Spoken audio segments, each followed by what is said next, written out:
दोस्तों, स्वागत है स्टडी विथ आरपीजी क्लासेस में। मैं हूं राजेंद्र प्रसाद गौड़। आज हम 40 प्रश्नों का सीरीज लेकर के हाजिर हैं। यह उन सभी प्रतियोगी परीक्षार्थियों के लिए बेहद उपयोगी है जो आगामी परीक्षा में सम्मिलित होने जा रहे हैं, चाहे वो जीआईसी प्रवक्ता हो, TGT, PGT, RO, ARO, TET व अन्य कोई वनडे एग्जाम हो। तो दोस्तों, समय को न गंवाते हुए चलिए हम शुरू करते हैं। क्वेश्चन नंबर 1 है। क्वेश्चन नंबर फर्स्ट,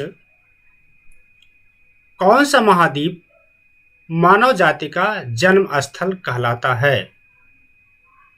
इसके लिए विकल्प है यूरोप महाद्वीप, एशिया महाद्वीप, अफ्रीका महाद्वीप, दक्षिण अमेरिका महाद्वीप। तो दोस्तों, इस प्रश्न का सही उत्तर है अफ्रीका महाद्वीप। अगले प्रश्न में हम चलते हैं।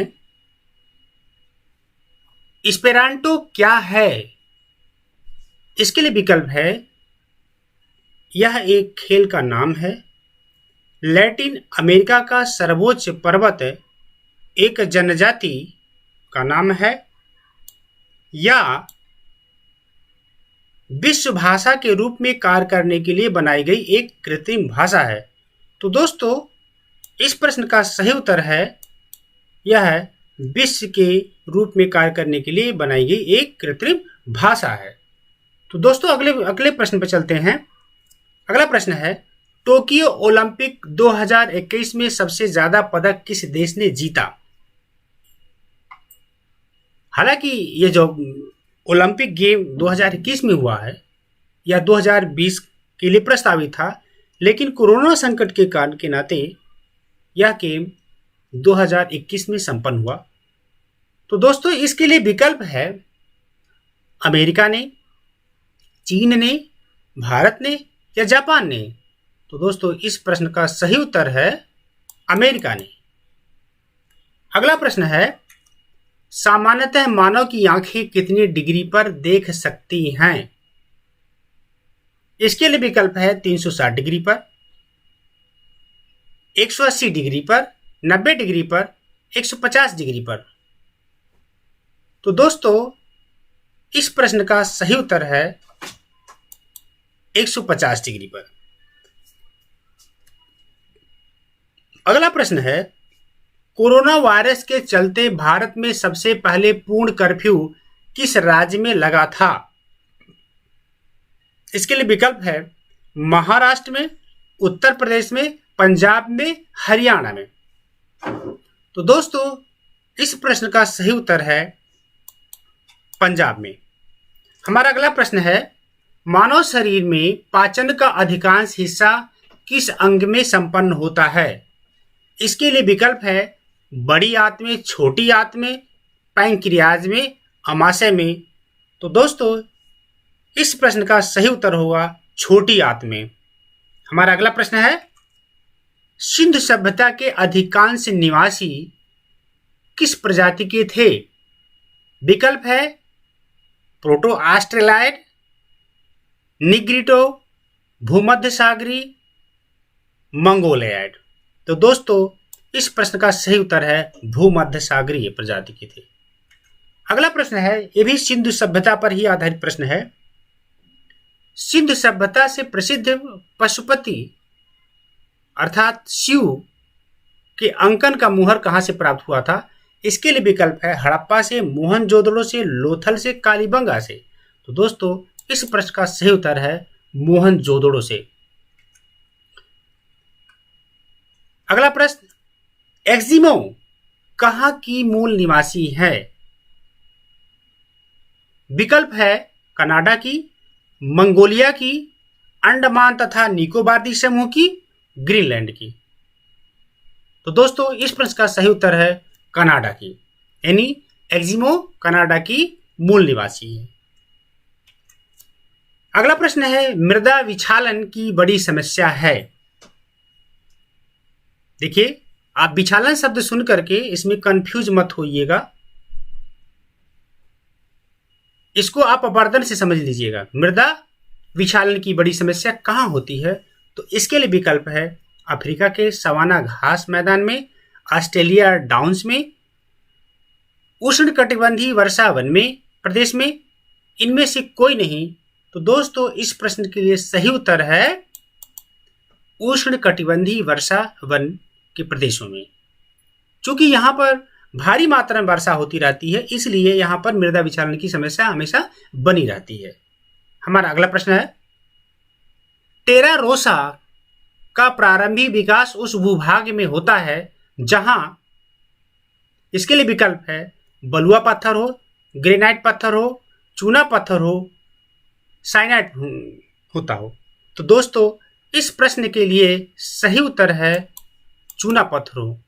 दोस्तों अगले प्रश्न पर जाने से पहले आप देख रहे होंगे कि इस वीडियो में एक से एक महत्वपूर्ण प्रश्न है जो आपको सिलेक्शन दिलवा सकती है। चुनिंदा प्रश्नों का विकास कलेक्शन है। इसमें हमने science, economics, geography, history, constitution व करंट अफेयर, तमाम ऐसे प्रश्नों का, बहुत महत्वपूर्ण प्रश्नों का कलेक्शन मैंने किया है। तो दोस्तों इसलिए इस पूरी वीडियो में आप बने रहिएगा। एक एक प्रश्न बड़े महत्वपूर्ण होते हैं सिलेक्शन दिलवाने में। तो चलिए दोस्तों इस प्रश्न का उत्तर हम ढूंढते हैं। प्रश्न है, ग्रीष्मकालीन टोक्यो ओलंपिक 2020 में भारत ने कुल कितने पदक जीते?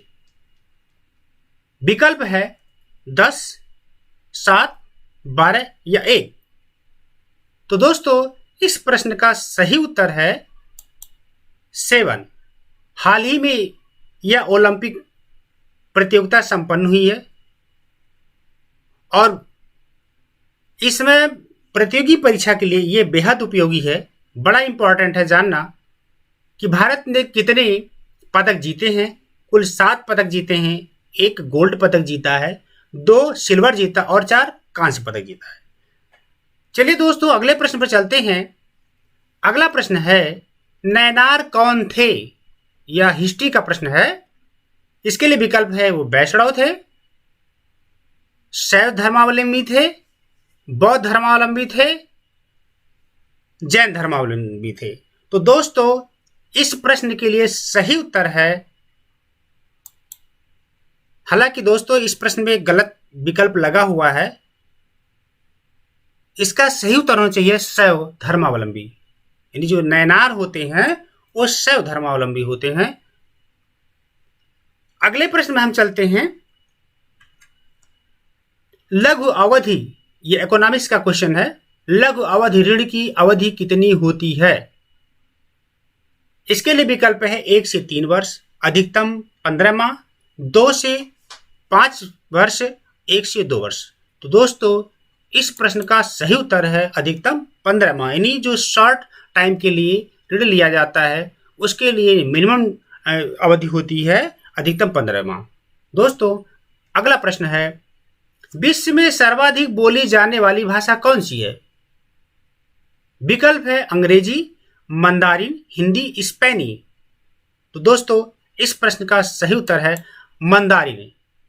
क्योंकि मंदारिन भाषा चीन में बोली जाती है और चीन की पॉपुलेशन पूरी दुनिया में सबसे ज्यादा है। इसका मतलब हुआ जहां की जनसंख्या अधिक होगी वहां पर बोली जाने वाली भाषा अधिकतम होगी। तो इसलिए मंदारिन इस प्रश्न का सही उत्तर है। और सेकंड नंबर पर आता है स्पेनी, थर्ड नंबर पर आता है अंग्रेजी और चौथे स्थान पर आता है हिंदी। अगला प्रश्न है, ओजोन छिद्र का निर्माण अधिकांशतः कहां पाया गया है? ये सर्वेक्षण में जो देखा गया कि ओजोन छिद्र का निर्माण अधिकांशतः कहां पाया गया, तो इसके लिए विकल्प है अफ्रीका में, भारत में, अंटार्कटिका के ऊपर, यूरोप में। तो दोस्तों इस प्रश्न के लिए सही उत्तर अंटार्कटिका के ऊपर, यहां पर ओजोन क्षेत्र में अधिकांश निर्माण होल हुए हैं। तो दोस्तों अगले प्रश्न है, निम्न वृक्षों में कौन पारिस्थितिकी मित्र नहीं है? या हम यूं कह सकते हैं, कभी कभी यह भी पूछ लिया जाता है कि पर्यावरण का दुश्मन कौन सा वृक्ष कहलाता है। आप समझ गए होंगे। अब हमने प्रश्न का उत्तर आसान कर दिया है। विकल्प है बबूल, यूकेलिप्टस जिसको सफेदा भी कहते हैं, नीम, पीपल। तो दोस्तों इस प्रश्न का सही उत्तर है यूकेलिप्टस। यूकेलिप्टस को पर्यावरण का दुश्मन कहा जाता है। यह बहुत बार पूछा गया है। अक्सर पीसीएस या अन्य परीक्षाओं में यह प्रश्न जरूर पूछ लिया जाता है। तो दोस्तों अगले प्रश्न में हम चलते हैं। ये प्रश्न है, सबसे अस्थायी पारिस्थितिकी तंत्र है। विकल्प है समुद्र, घास के मैदान, वन और मरुस्थल। ये ज्योग्राफी का क्वेश्चन है, आर्कियोलॉजी, और इसके लिए विकल्प है समुद्र, घास के मैदान, वन, मरुस्थल। दोस्तों इस प्रश्न का सही उत्तर है समुद्र में अस्थायी पारिस्थितिकी तंत्र पाया जाता है। अगला प्रश्न है, 1 से 60 तक सभी संख्याओं का योग कितना होगा? आपको करना क्या है, मैं बता रहा हूं, आप उसको कॉपी और पेन लेकर के लिखिएगा। ये चूंकि ये मैथमेटिक्स का सवाल है, या आप रीजनिंग मान लीजिए, इसको इस तरह से सॉल्व किया जाएगा कि जो पहली संख्या है प्लस अंतिम संख्या यानी 60 और बटा 2, और फिर आप उसमें 60 से गुणा करेंगे और इसका सही उत्तर मिलेगा आपको 1830। अगला प्रश्न है, नीति national institute for transforming India आयोग की स्थापना कब हुई? ये बेहद महत्वपूर्ण प्रश्न है, बहुत इंपॉर्टेंट प्रश्न है। यह योजना आयोग के स्थान पर नीति आयोग को लाया गया है। हमारे देश के प्रधानमंत्री माननीय मोदी जी जो पहली बार भारत के प्रधानमंत्री बने थे, तो उसमें उन्होंने इस चीज का निर्णय लिया था। आप विकल्प बताएं। इसके लिए विकल्प है 1 जनवरी 2015, 15 जनवरी 2019, 5 अगस्त 2015, इनमें से कोई नहीं। तो दोस्तों इस प्रश्न का सही उत्तर है 1 जनवरी 2015। अगला प्रश्न है, ये रीजनिंग का क्वेश्चन है। यदि किसी डिक्शनरी को 1 2 3 4 2 5 6 7 8 9 लिखा जाए तो ऑर्डिनरी को कैसे लिखा जाएगा, अर्थात ऑर्डिनरी का कूट डिजिट क्या होगा? तो दोस्तों आपको करना क्या है, जिस क्रम से DICTIONRY ये स्पेलिंग लिखा हुआ है उसी क्रम में हमारा डिजिट लिखा हुआ है। तो जिस क्रम में वो लेटर्स आएगा उसी लेटर्स को आप उसी क्रम में डिजिट को लगा लेंगे। फिर उसके बाद ओ की प्लेस पे कौन सा अंक आता है आप इस तरह से निकाल लेंगे और इस प्रश्न का सही उत्तर होगा 5 8 1 2 6 7 8 9। दोस्तों अगला प्रश्न है, निम्न में से कौन सा एक पारिस्थितिकी तंत्र पृथ्वी के सर्वाधिक क्षेत्र पर फैला हुआ है? दोस्तों आप देख रहे होंगे पारिस्थितिकी से संबंधित इसमें बहुत सारे प्रश्न हैं। कारण ये होता है कि ये आज के परिवेश को देखते हुए हमारा जो पारिस्थितिकी तंत्र, हमारा जो पर्यावरण बिगड़ता जा रहा है, ये एक बहुत चिंता का विषय है। इसलिए सभी को एक तरह से अवेयरनेस लाने के लिए बार बार ये प्रश्न पूछे जाते हैं कि आप इसको जानें। विकल्प है पर्वतीय, मरुस्थलीय, समुद्रिक, घास के मैदान। तो दोस्तों इस प्रश्न का सही उत्तर है समुद्रिक में जो होता है ये पारिस्थितिकी तंत्र जो पृथ्वी के सर्वाधिक क्षेत्र पर फैला हुआ। अगला प्रश्न हमारा है, भारतीय संविधान के प्रथम भाग पर किस चित्र का अंकन है? दोस्तों यह बिल्कुल नया प्रश्न है। ऐसे नए प्रश्न आपको सिलेक्शन दिलवाते हैं, इसलिए ऐसे नए प्रश्नों को आपको जरूर याद कर लेना चाहिए। यह प्रश्न आपको मुश्किल से किताब में देखने को मिलने का, बहुत कम मिलते हैं। इसलिए आज जो ट्रेंड बन चुका है पेपर बनाने का, बिल्कुल नए क्वेश्चन डाल रहे हैं, तो आप इसको जरूर याद रख लें। विकल्प है राम द्वारा रावण वध का चित्रांकन, मोहनजोदड़ो से संबंधित गीता का उपदेश देते कृष्ण का चित्र, उपरोक्त में से कोई नहीं।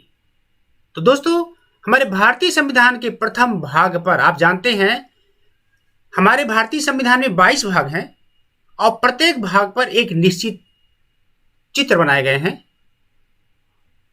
प्रश्न इसमें है कि प्रथम भाग पर किसका चित्रांकन है? तो दोस्तों इस प्रश्न का सही उत्तर होगा मोहनजोदड़ो से संबंधित चित्र है। हमारा अगला प्रश्न है, सोलर सेल किस ऊर्जा में परिवर्तित करता है? विकल्प है ध्वनि ऊर्जा को वैद्युत ऊर्जा में, विद्युत ऊर्जा को यांत्रिक ऊर्जा में, सौर ऊर्जा को विद्युत ऊर्जा में, इनमें से कोई नहीं। तो दोस्तों ये बहुत आसान प्रश्न है, लोग आप जानते होंगे, फिर भी आप जान लीजिए इस प्रश्न का सही उत्तर है सौर ऊर्जा को विद्युत ऊर्जा में बदलता है। अगला प्रश्न हमारा है, इंसान अपनी आंखों का कौन सा हिस्सा डोनेट करता है? दोस्तों यह साइंस का क्वेश्चन है, बहुत पूछा जाता है, इसलिए आप कंफ्यूज मत होइएगा। इसके लिए विकल्प है रेटिना, कॉर्निया, स्क्लेरा, इनमें से कोई नहीं। तो दोस्तों इस प्रश्न का सही उत्तर है कॉर्निया। दोस्तों आप देख रहे होंगे प्रश्न का जो स्तर है, देख करके आप खुद ही अंदाजा लगा रहे हो कितना ही बेहद महत्वपूर्ण प्रश्न है। लेकिन दोस्तों आपसे मेरा एक निवेदन है कि आप हमारे चैनल पर अगर नए हो तो प्लीज सब्सक्राइब करें, लाइक और कमेंट करें और अपना सुझाव दें, जिससे हम आगे आने वाली वीडियो में उसका और अच्छी वीडियो लेकर आपके सामने प्रस्तुत हो सके। दोस्तों प्रश्न है अगला, वर्तमान समय भारतीय रिजर्व बैंक ऑफ इंडिया के गवर्नर कौन है? विकल्प है बिमल जालान, रघुराम राजन, शक्तिकांत दास, के वेणुगोपाल। ये करंट जीके है दोस्तों, और इस प्रश्न का सही उत्तर है शक्तिकांत दास। अभी हाल ही में इनका अपॉइंटमेंट हुआ है रिजर्व बैंक ऑफ इंडिया के। हमारा अगला प्रश्न है, वर्तमान में भारत में कितने केंद्र शासित प्रदेश हैं? दोस्तों ये बड़ा महत्वपूर्ण प्रश्न है, ये बड़ा चर्चा का विषय रहा हुआ है, बीच बीच में कई बार उलटफेर इसमें हुआ है। पहले 7 केंद्र शासित प्रदेश थे, तो इससे पहले कि मैं इस प्रश्न का सही उत्तर दे दूं, आप याद रखिए इस समय भारत केंद्र शासित प्रदेश की संख्या भारत में 8 है। आप कंफ्यूज मत होइएगा, क्योंकि हाल ही में जो जम्मू और कश्मीर था, जिसको पूर्ण राज्य का दर्जा था, उसके 2 पार्ट करके 2 केंद्र शासित प्रदेश बनाए गए। पहले 7 केंद्र शासित प्रदेश थे, 2 केंद्र शासित बना देने जाने से या 9 होते हैं। लेकिन दोस्तों याद रखिएगा 1 जनवरी 2020 को, हो सकता मैं कंफ्यूज हूं, 2020, तो उसमें फिर क्या किया गया, दमन दीव को मिलाकर के 1 केंद्र शासित प्रदेश कर दिया गया है, और इस तरह से क्रम संख्या में अगर देखेंगे तो 8 केंद्र शासित प्रदेश बनते हैं। दोस्तों अगला प्रश्न है, भारत का सबसे बड़ा जिला कौन है? ये बड़ा महत्वपूर्ण प्रश्न है, करंट जीके है। जब से ये जम्मू और कश्मीर का बंटवारा के 2 हिस्से किए गए केंद्र शासित प्रदेश के रूप में, तो एक नया प्रश्न वहां से और पैदा होता है, और विकल्प है लेह, लखीमपुर खीरी, जैसलमेर, लद्दाख। तो दोस्तों इस प्रश्न का सही उत्तर है लेह। लखीमपुर खीरी कभी पहले हुआ करता था हमारे देश का सबसे बड़ा जिला, लेकिन अभी हाल ही में जम्मू कश्मीर के 2 केंद्र शासित प्रदेश बना दे जाने से उसमें एक जिला जो बनता है लेह, या इस समय भारत का सबसे बड़ा जिला है। दोस्तों हमारा अगला प्रश्न है, महात्मा गांधी को राजनीति का छोटा बच्चा किसने कहा? दोस्तों बिल्कुल नया प्रश्न है, बहुत कम आप पढ़े होंगे, देखे होंगे कि महात्मा गांधी को राजनीति का छोटा बच्चा किसने कहा। विकल्प है मोहम्मद अली जिन्ना, एनी बेसेंट, बाल गंगाधर तिलक, अब्दुल गफ्फार खान। दोस्तों इस प्रश्न का सही उत्तर है एनी बेसेंट।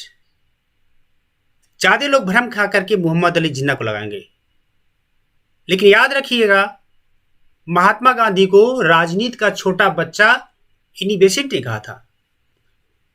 इतिहास पढ़े होंगे आप, जब गोलमेज सम्मेलन होता है और उसमें जो सांप्रदायिक विभाजन के लेकर के जो तय होता है, और आप जानते हैं द्वितीय गोलमेज सम्मेलन में महात्मा गांधी ने हिस्सा लिया था, और कहीं न कहीं इसमें महात्मा गांधी को सफलता नहीं मिली, और इसी को देखते हुए इसमें सफलता जब उनको नहीं मिली और इसी को देखते हुए एनी बेसेंट ने महात्मा गांधी को राजनीति का छोटा बच्चा कहा था। दोस्तों अगला प्रश्न है, भारतीय संविधान के किस भाग को संविधान की आत्मा कहा जाता है? दोस्तों यह भी प्रश्न लोग अक्सर गलत कर देते हैं। तो इससे पहले कि हम उत्तर बता दें, और प्रश्न का सही उत्तर है प्रस्तावना को। आप कंफ्यूज हो रहे होंगे कि अनुच्छेद 32 को लोग लगाते हैं भारतीय संविधान की आत्मा। दोस्तों गलती मत करिएगा।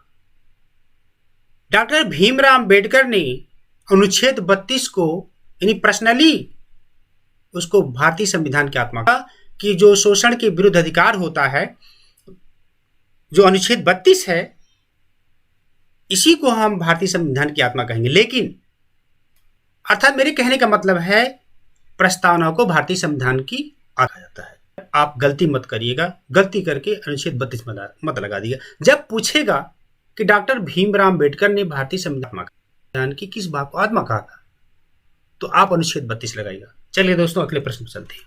अगला प्रश्न है, निम्न में से कौन सुमेलित नहीं है? ये बड़ा महत्वपूर्ण प्रश्न है और ये टिपिकल पार्ट से लेके हिस्ट्री के, मेडिवल हिस्ट्री में, मॉडर्न हिस्ट्री से अक्सर लोग इस प्रश्नों में गलती कर देते हैं। विकल्प है, इसमें कह रहा है कि कौन सही नहीं है या कौन सुमेलित नहीं है। प्रथम कर्नाटक युद्ध के बाद में पेरिस की संधि हुई, प्रथम मैसूर युद्ध के बाद मद्रास की संधि हुई, द्वितीय मैसूर युद्ध के बाद मैंगलोर की संधि हुई और प्रथम सिख युद्ध के बाद लाहौर की संधि हुई। दोस्तों यह प्रश्न हाल ही में पीजीटी में पूछा गया था और यह प्रश्न कई बार पूछा था और इसका सही उत्तर होगा पेरिस की संधि। ये गलत है दोस्तों। प्रथम कर्नाटक युद्ध के पश्चात एक्सला सैपल की युद्ध की संधि हुई थी, एक्सला सैपल की संधि हुई थी, ना कि पेरिस की संधि, इसलिए गलत है। अगला प्रश्न है, वैदिक काल में किसे अन्य देवताओं और मानव के बीच मध्यस्थ देवता माना गया है? यह भी प्रश्न दोस्तों हाल ही में उत्तर प्रदेश के माध्यमिक शिक्षा चयन आयोग में, पीजीटी में या टीजीटी में यह प्रश्न पूछा गया है। यह महत्वपूर्ण प्रश्न है। विकल्प है अग्नि, इंद्र, वरुण, इनमें से कोई नहीं। तो दोस्तों इस प्रश्न का सही उत्तर है अग्नि। कैसे? आप जानते हैं, इसमें प्रश्न है देवताओं और मानव के बीच मध्यस्थ। जैसे जानते हैं दोस्तों, अग्नि जब हवन कार्य किया जाता है और हवन करने के बाद जो धुआं उड़ता है, तो एक तो पृथ्वी से लेकर के जो धुआं आसमान को छूता है, ऐसा माना जाता है कि ये कहीं न कहीं देवताओं और मानव को के बीच में मध्यस्थता का काम करता है अग्नि देवता। दोस्तों अगला प्रश्न है, भारतीय संविधान के अनुच्छेद 263 के अनुसार अंतर्राज्यीय परिषद की स्थापना निम्न में से किसके द्वारा की जा सकती है? विकल्प है संसद द्वारा, भारत के राष्ट्रपति द्वारा, नीति आयोग द्वारा, इनमें से कोई नहीं। तो दोस्तों इस प्रश्न का सही उत्तर है भारत के राष्ट्रपति द्वारा अंतर्राज्यीय परिषद की स्थापना की जाती है। लोग संसद लगा देते हैं, यह गलत है। हमारा अगला प्रश्न है, फारस का राजदूत बनकर, दोस्तों यह प्रश्न इतना पूछा जाता है तो मुझे लगता है कि जितनी सारी परीक्षाएं करीब छोटी बड़ी जो भी होती हैं हिस्ट्री पार्ट से, यह क्वेश्चन जरूर पूछ लिया जाता है कि फारस का राजदूत बनकर अब्दुल रज्जाक विजयनगर के किसके दरबार में आया? दोस्तों यह बड़ा पॉपुलर क्वेश्चन है, लोग फिर भी गलत कर देते हैं और पूछा जरूर हर परीक्षा में जाता है। विकल्प है देवराय प्रथम, देवराय द्वितीय, कृष्ण देवराय, बुक्का प्रथम। तो दोस्तों इस प्रश्न का सही उत्तर है देवराय द्वितीय के समय में अब्दुल रज्जाक आया था। अगला प्रश्न है, भारत का विपुल दुग्ध उत्पादक राज्य है? विकल्प उत्तर प्रदेश, गुजरात, पंजाब, राजस्थान। आप विपुल शब्द से कंफ्यूज मत होइएगा और यहां गलती होने की चांसेस है, इसलिए ऐसे शब्द को रखे गए हैं। सतर्क हो जाइए ऐसे शब्दों से। दोस्तों इस प्रश्न का सही उत्तर है गुजरात। मतलब ये हम कह सकते हैं कि कौन सा ऐसा राज्य है जो दुग्ध उत्पादन में इसमें प्रथम स्थान पर है। इस समय गुजरात है, इसके पहले उत्तर प्रदेश था, तो ये वेरिएशन होता रहता है। दोस्तों अगले प्रश्न में चलते हैं। रेशम प्राप्त करने के लिए रेशम कीटों के पालन का विज्ञान क्या कहलाता है? विकल्प है पिसीकल्चर, सेरीकल्चर, विटीकल्चर, हॉर्टिकल्चर। दोस्तों इसका सही उत्तर है सेरीकल्चर। हमारा अगला प्रश्न है विश्व पृथ्वी दिवस कब मनाया जाता है? विकल्प है 7 अप्रैल, 15 मई, 16 सितंबर, 22 अप्रैल। तो दोस्तों आप देख रहे होंगे हमने इस वीडियो में हर फील्ड को कवर किया हुआ है जो आपकी परीक्षाओं में अक्सर पूछे जाते हैं। मेरा यही प्रयास होता है कि मैं अच्छी से अच्छी वीडियो लेकर के आऊं और आपको सिलेक्शन दिलवाने में मुझसे मदद हो सके। दोस्तों अगला प्रश्न है, इस प्रश्न का सही उत्तर है 22 अप्रैल। अगला प्रश्न, कला की गंधार शैली से किसका संबंध नहीं है? यह एंशिएंट हिस्ट्री का क्वेश्चन है। विकल्प है एलोरा, अजंता, खजुराहो, एलिफेंटा की गुफा।